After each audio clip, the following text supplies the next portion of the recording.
Saudara-saudari yang dikasihi oleh Tuhan Yesus Kristus, selamat bertemu kembali dalam program Arus Hayat Voice. Dalam kesempatan ini, saya akan menyampaikan firman Tuhan dengan judul Ajar Kami Menghitung Hari-Hari Kami. Pembacaan Alkitab kali ini diambil dari kitab Mazmur pasal yang ke-90 ayat yang ke-12. Ajarlah kami menghitung hari-hari kami sedemikian, hingga kami beroleh hati yang bijaksana. Saudara yang terkasih dalam Tuhan Yesus, ayat yang tersebut di atas adalah doa Musa, seorang nabi besar dalam perjanjian lama.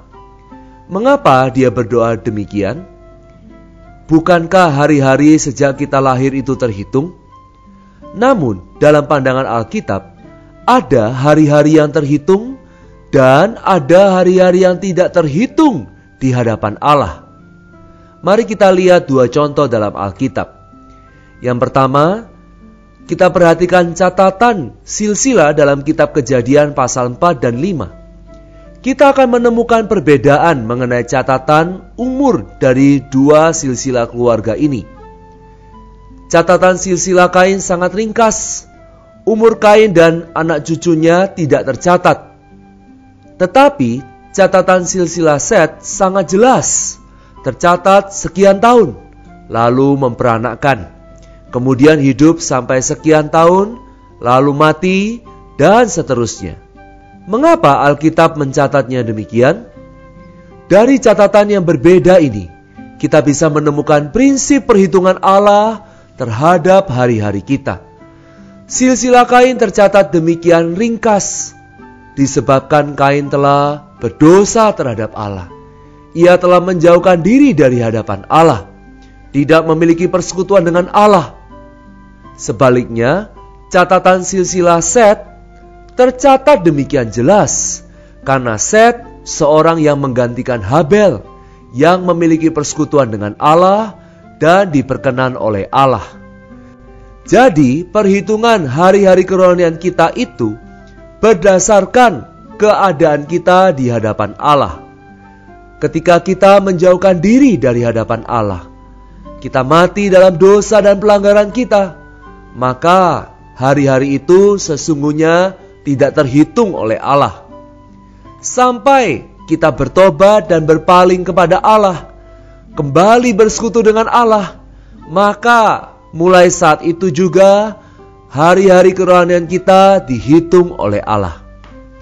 Contoh yang kedua, di dalam Alkitab, catatan mengenai sejarah bangsa Israel keluar dari Mesir hingga Raja Salomo mendirikan Bait Allah, ada perbedaan.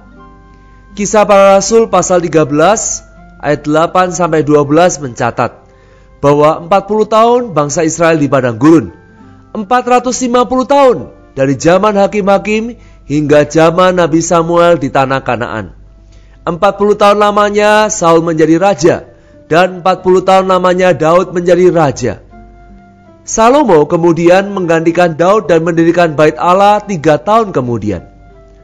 Total keseluruhan waktu dari pembebasan bangsa Israel sampai pembangunan Bait Allah berlangsung selama 573 tahun.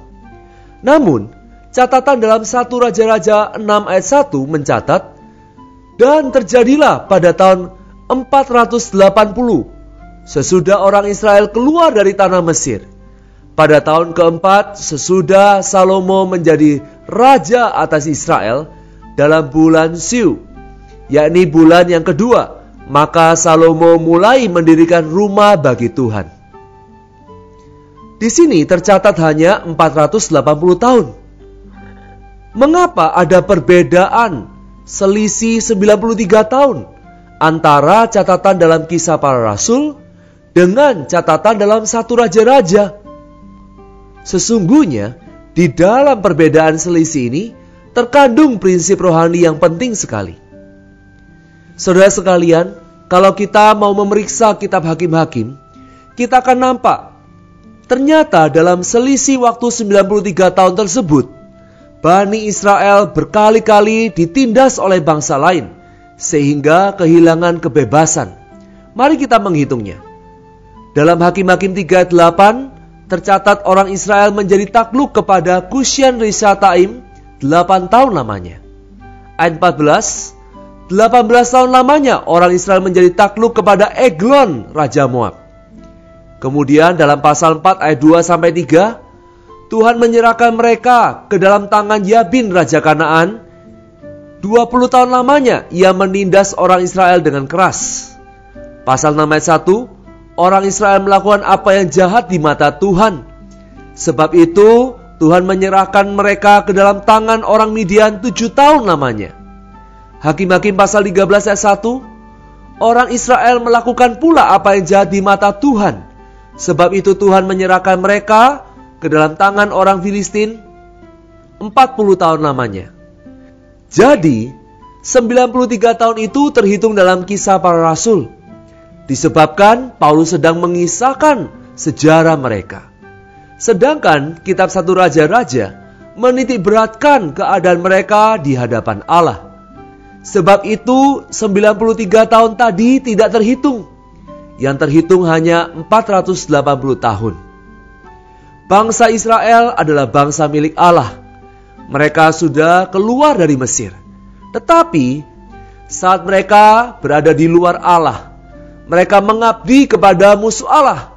Itulah saat-saat yang hilang, hari-hari yang tidak dapat terhitung di hadapan Allah. Sama seperti orang Israel, hari ini kita adalah orang yang telah ditebus dan menjadi anak Allah. Namun, pertanyaannya adalah, berapa banyak sesungguhnya waktu kita yang terhitung? Berapa banyak yang telah terhilang? Berapa banyak yang kita lalui dengan sembarangan dan sia-sia?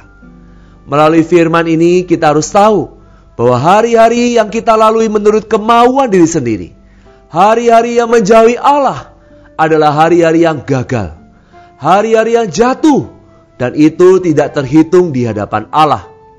Hari-hari yang tanpa persekutuan dengan Allah adalah hari-hari yang tidak terhitung oleh Allah. Saudara-saudari, marilah kita tidak menyia-nyiakan waktu kita.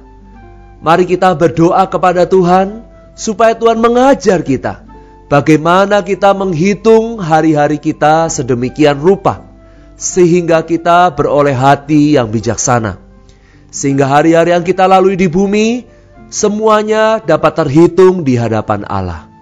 Mari kita berdoa. Tuhan Yesus, terima kasih untuk terang dalam firman-Mu. Ajar kami menghitung hari-hari kami, Tuhan, supaya kami beroleh hati yang bijaksana. Ampunilah Tuhan hari-hari di mana kami jauh dari-Mu, di mana kami tidak ada persekutuan dengan-Mu, di mana kami dijajah oleh dosa, terbelenggu oleh dunia ini. Tuhan, saat ini kami mau bertobat. Pulihkan kembali persekutuan kami dengan-Mu. Kami rindu tinggal di dalam Engkau, Tuhan.